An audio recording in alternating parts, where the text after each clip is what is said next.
అందరికీ నమస్కారం. నేను చిన్నప్పటి నుంచి కృష్ణ గారి ఫ్యాన్ని. కృష్ణ గారితో తర్వాత ప్రొడక్షన్ కూడా చేశాను, 2 సినిమాలు డైరెక్ట్ కూడా చేశాను.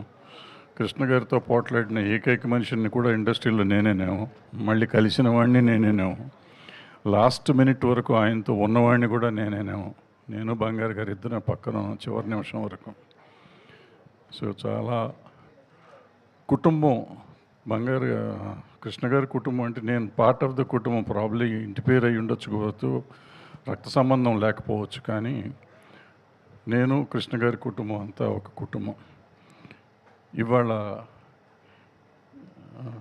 కృష్ణ గారు లేకపోయినా, కృష్ణ గారు 60 సంవత్సరాలైంది. 1965లో ఆయన మొదలెట్టారు ఆయన ప్రయాణం, సినీ ప్రయాణం. అప్పటి నుంచి ఫ్యాన్స్ ఆయన్ని ఎంతో అభిమానంతో తీసుకొచ్చారు. ఇవాళ ఆయన లేకపోయినా ప్రతి ఊళ్ళోనూ ఆయన విగ్రహాలు పెట్టుకుంటూ వస్తున్నారు.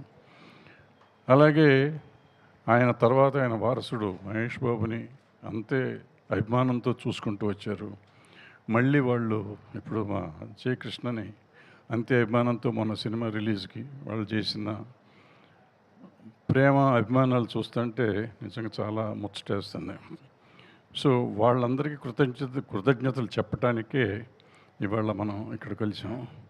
సో ఈ సినిమా మొదలుపెట్టిన చేసిన అశ్విని దత్ గారికి, దర్శకుడు అజయ్ భూపతి గారికి, ప్రేక్షకులందరికీ, అభిమానులందరికీ పేరు పేరున కృతజ్ఞతలు తెలియజేయటం అనేది ఈ సభ ముఖ్య ఉద్దేశం. సినిమాలు ఇవాళ ఎలా వస్తున్నాయి, ఎలా వెళ్తున్నాయి అనేది మనకు తెలుసు. మనం చాలా రకరకాల సమయం ఉంటాయి. రిలీజులు చూసుకోవాలి, రిలీజ్ అపోజిషన్స్ చూసుకోవాలి. సరే, అవన్నీ ఇప్పుడు చర్చించాల్సిన విషయం కాదు, కానీ బట్ ఒక ఆలోచన అనేది ఇండస్ట్రీ చేయాల్సిన అవసరం ఒకటి ఉంది.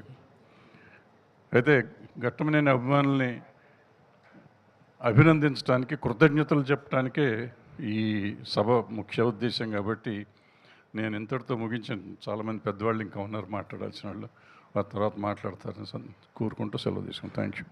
Thank you sir, thank you very much. నిజంగా